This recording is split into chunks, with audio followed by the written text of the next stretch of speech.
All right, so this is 7.3, covalent bonds. All right, so again, we start with the objectives. All right, describe how covalent bonds form and compare properties of polar and nonpolar covalent compounds.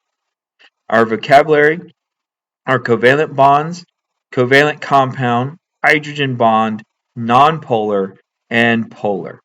All right, so we're going to start off with our graphic organizer. All right, and we said that there are two kinds of bonds. We said there's ionic bonds where they transfer electrons. Well, actually, let's rewrite that a different way. Metals transfer electrons to nonmetals. Okay, you have the metal becomes a positive ion, and you have a negative ion, and they attract each other, and that forms an ionic bond. The other form of bond that we've talked about so far is covalent. Right? A covalent bond occurs when the atoms share electrons. Now, electrons or nonmetals want to gain electrons. They do not like giving up electrons at all. Okay? They're like Ebenezer Scrooge. They don't give away anything. Right? So covalent bonds usually form between nonmetals. Okay? So because they both want to gain electrons, they have to share. Okay? So for example, NaCl is an ionic bond because you have a metal and a nonmetal. Okay?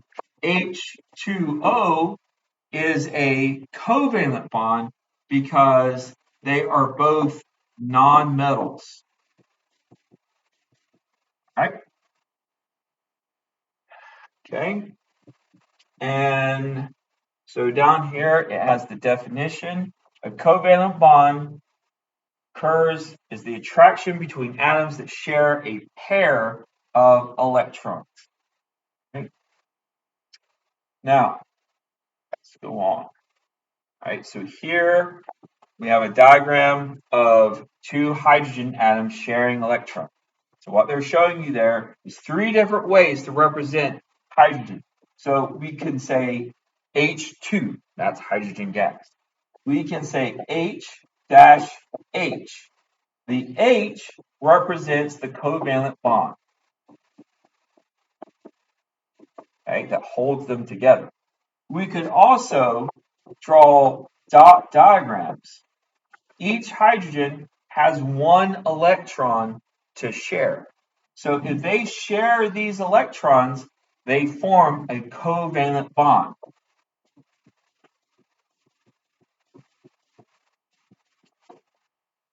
Okay. Now,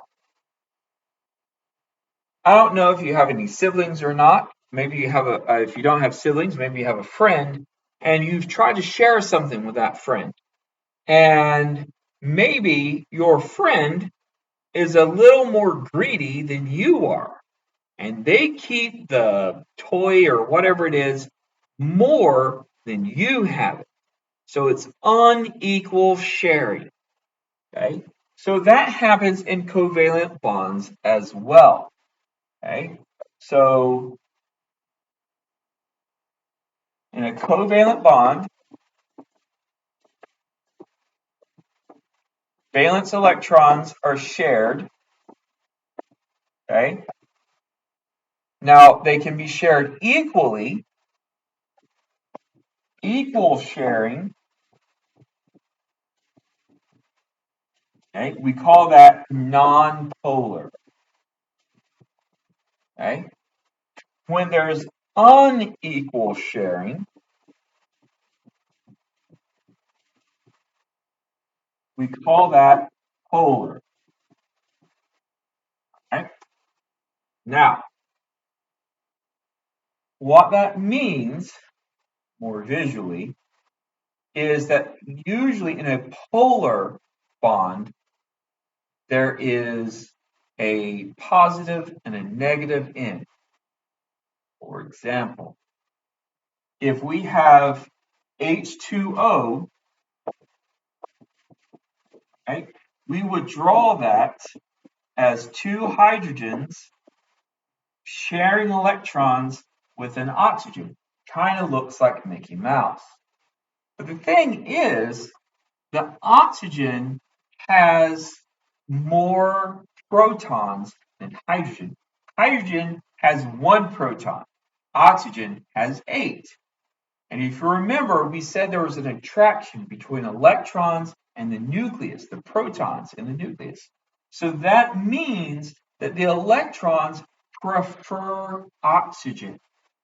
So the electrons, let's change colors here. All right, the electrons, they go around each atom because they're shared. Okay, valence electrons are shared. The thing is they spend more time around the oxygen. So that means the oxygen kind of sort of has extra electrons, which makes it kind of negative, right? The hydrogens have kind of lost electrons. They're sharing it. It's a covalent bond. They're sharing their electrons, but it's not equally shared. So the hydrogen end becomes a little positive. So because we have a positive and a negative end, this is a polar compound. It's a polar covalent bond because there's a positive end and a negative end. There are opposite poles, a positive pole and a negative pole. A nonpolar example is carbon dioxide. Okay, so we have 1 carbon atom and 2 oxygen atoms. Now, oxygen and carbon each share 2 electron pairs. So that's why there's 2 lines between them. It's a double covalent bond. Now, again, oxygen, the electrons like oxygen a little bit more than carbon. So oxygen becomes a little negative, and this oxygen becomes a little negative, and this carbon becomes a little positive.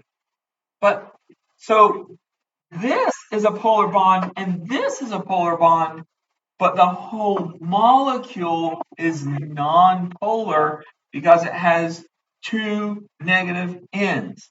There are not opposite ends. So a polar bond has opposite ends. Opposite ends. If the ends are the same, then it's a nonpolar bond. Okay, so that's the difference between polar and nonpolar. There are types of covalent bonds. Again, covalent bonds share electrons. If the sharing is equal, it's a nonpolar bond. If it's unequal sharing, then it is a polar bond. All right. So again, here they're demonstrating a polar bond between the hydrogens and the oxygens. Here they're demonstrating nonpolar bonds. Right? Now down at the bottom, they're talking about covalent compounds. So let's zoom in a little bit there. All right, covalent bonds between atoms of different elements form covalent bonds or covalent compounds. The smallest, simplest covalent compounds have molecules with just 2 atoms. Example is hydrogen chloride. It consists of 1 hydrogen and 1 chlorine. So again, the formula for HCl, well, hydrogen chloride, is HCl. There's an invisible 1 here and an invisible 1 there, telling us there's 1 hydrogen, 1 chlorine. All right? The largest, most complex covalent molecules have thousands of atoms. These are things like sugars and proteins and carbohydrates and all sorts of things like that. Okay.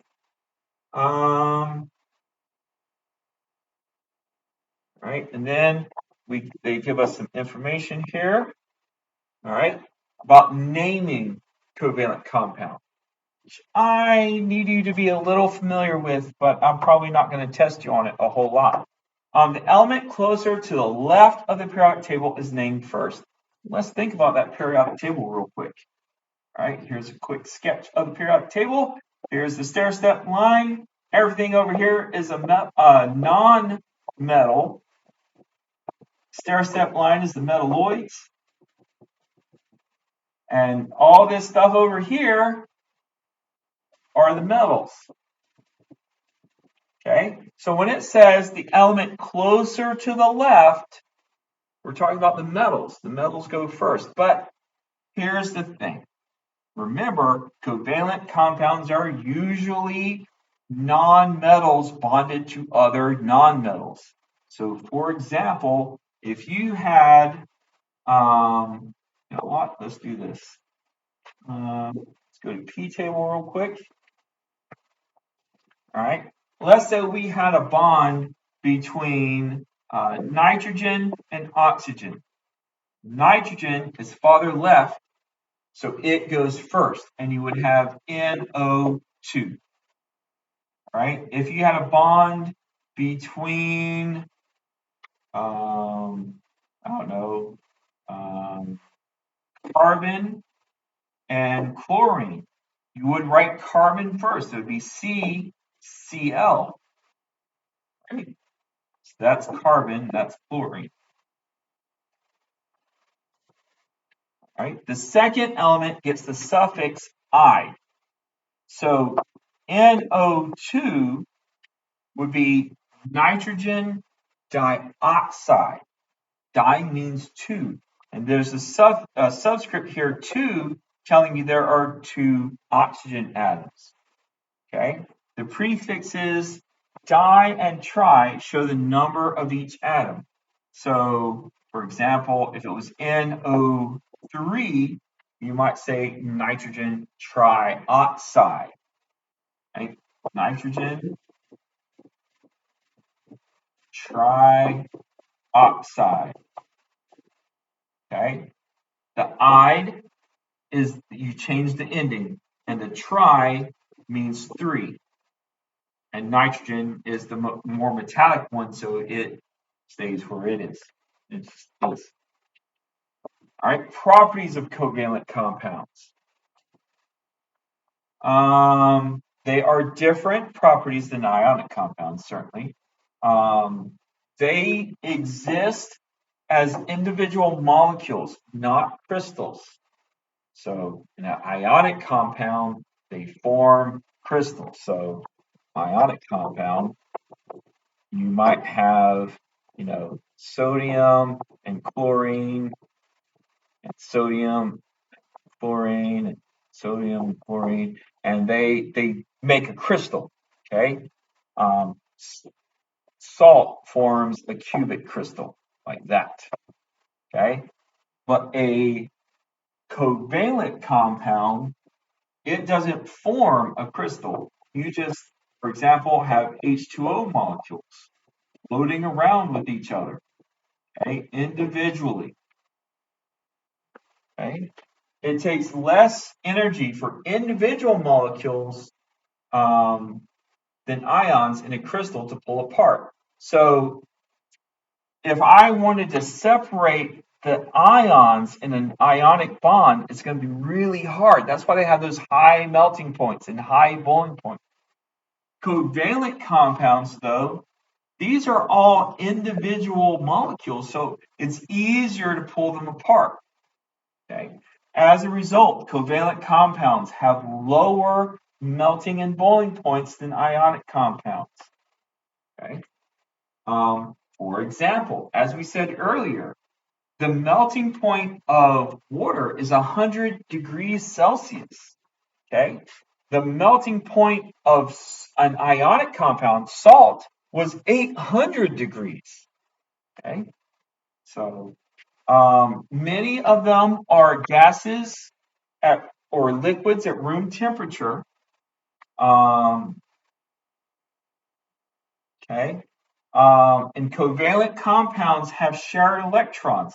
Because they're shared, they're not free to move, or they can move, but they're not free to move from one atom to another atom all over the place. As a result, they make poor conductors of electricity. Covalent compounds are poor conductors of electricity. Many covalent compounds do not dissolve in water as well as ionic compounds. Right? Okay. Now that brings us, I clicked the wrong thing. Right. Now, here we're talking about hydrogen bonds. So first, let's look at the definition. The molecules of polar compounds are attracted to each other. Okay. I had to highlight. A bond forms between the positive hydrogen end of one water molecule and the negative end of another molecule. This type of bond is called a hydrogen bond. Right?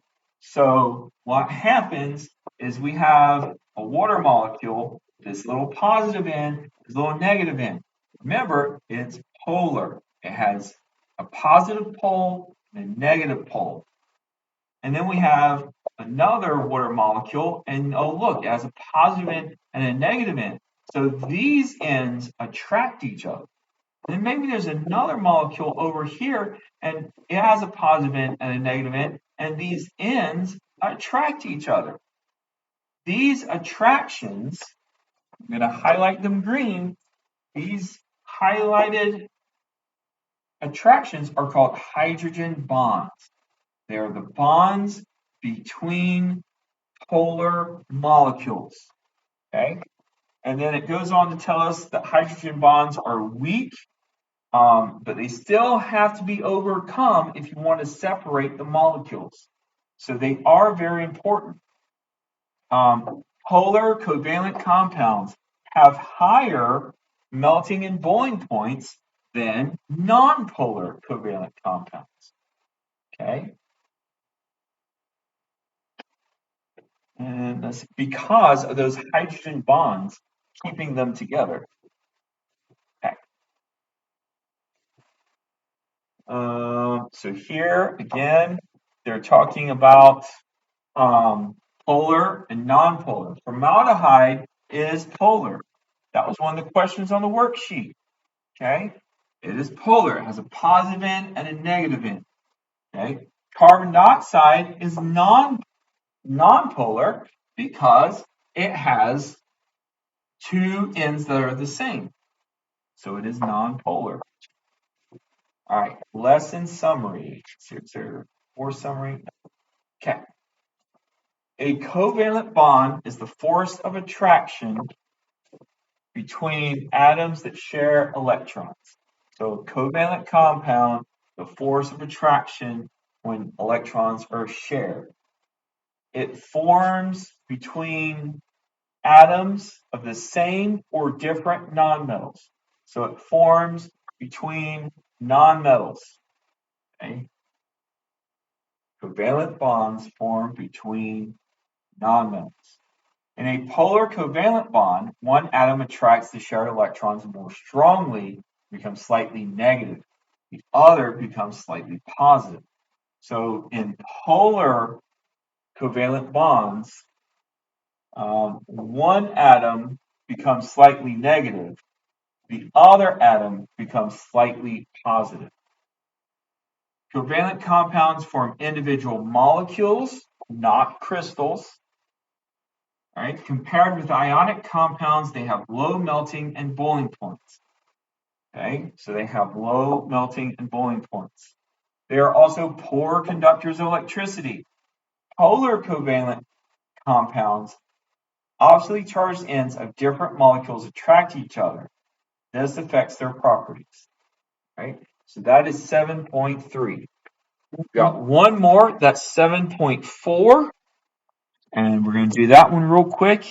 And so I hope to see you there.